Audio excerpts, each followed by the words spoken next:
Hinanap ko na nga yung lungganong sawa na kumain kay Dos.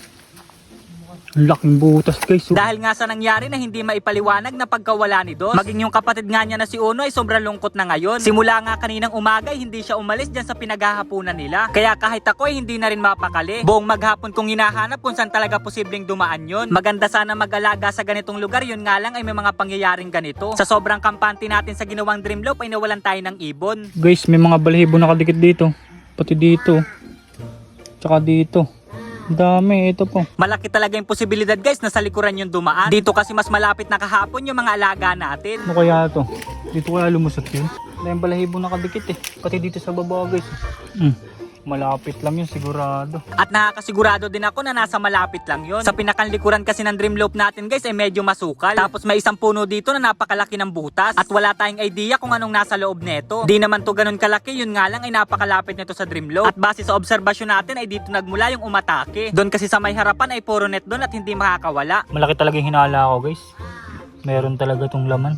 Kakatakot lang silipin. Tapos nung tinignan ko yung pinakang loob ay ito yung mga nakita ko. Sobrang dumi nga at kahit ako ay hindi maipaliwanag. Mukhang pataas pa nga to at sobrang lalim. Hanggang dito lang sa bungad yung kaya nating silipin. Hindi ma-explain guys kung ano yung nasa loob niya. Malalim kasi. Ang estimate ko pre. Hanggang dito yun. Gurado. Tapos kumuha ako ng stick para sundutin sana. Yun nga lang ay bigla ako nagulat sa mga nahulog. Yan. Sa pinakambutas kasi nito ay may naglabasang mga itim. At hindi ko lang alam kung ano tong mga to. Hindi nga kayang silipin. Tapos paano pa yung butas niya?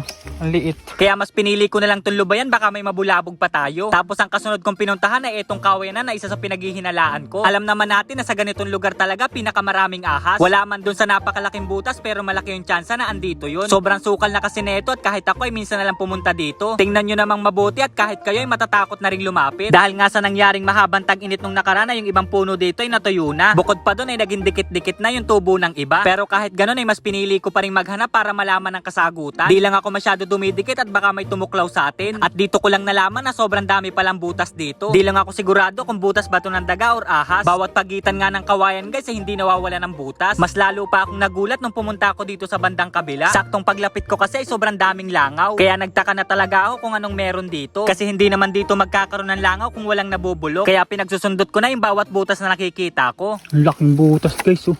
Ang laking butas. Ayan oh.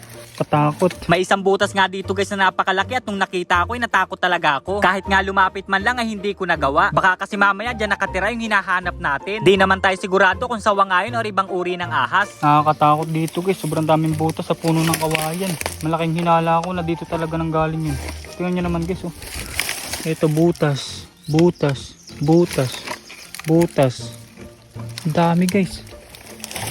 Nakakatakot, ayoko na dito. Kaya mas pinili ko na lang umalis, baka mapahamak pa tayo. Di lang talaga ako sanay na wala na si Dos sa Dreamloop natin. Sila kasi yung kauna-unahan natin painakay kaya napaka-espesyal nila. May nabasa rin ako sa comment section sa in-upload natin kanina. Baka nga daw nag-overplay lang si Dos at babalik din yun. Mas okay nga sana kung gano'n na lang yun nangyari. Ang kaso nga lang ay mukhang napakalabo nun. Kasi una sa lahat guys ay nasa loob sila ng Dreamloop ng mga oras na yun. At gabi na nga nung nawala si Dos. Kaya napaka-imposible talaga na mag-overplay siya. Tsaka wala din pwedeng daanan si Dos para makalabas. Di rin naman yun maila para kumawala sa kulungan. Alam ko na yung ugali nun kasi napakatagal ko na yung alaga. Pero sinubukan ko pa rin magparonda ng mga ibon guys at baka sakaling andyan nga lang siya. Kaso hanggang sa bumalik yung mga ibon natin ay walang Dos na kasama. Kaya kailangan na talaga natin tanggapin na wala na si Dos. Sobrang sayang nga lang kasi napakalapit na nung laban nila. Si Dos pa naman sana yung inaasahan ko na mag-guide kila Uno. Pero napakalabo nang mangyari nun kasi wala na siya. Mas matatanggap ko pa sana kung nadagit na lang. At least kahit ganun alam natin na buhay siya. Kesa naman ganito yung nangyari na talagang napakasakla. Masyado kasi tayo nagpakampante kaya nagkaganon. Sobra kasi ako naaawa sa mga ibon guys, lalo na kapag ganito kababait. Di talaga maiwasang malungkot kapag napamahal na ang ibon. Alam nyo naman na puro inakay na lang itong nasa Dreamloop. Kaya wala talaga tong kalaban-laban kapag inatake na. Pero magpasalamat pa rin tayo kasi isa lang yun nawala. Dahil kung nagkataong naubos to ay hindi ko na alam yung gagawin. Sila kasi yung nagsisilbing libangan ko sa tuwing naiinip ako. Kaya maging aral na lang sa atin kung ano yung nangyari kay Dos. Gagawa tayo ng paraan para hindi na maulit yun. Kahit sabihin natin hindi sila ganun kamahalan na ibon ay grabe naman yung saya na nabibigay nila. Kaya magpapatuloy pa rin tayo para dito sa mga naiwan. Mas dodoblehin na lang natin yung pagbabantay sa kanila. 2 fingers sa akin!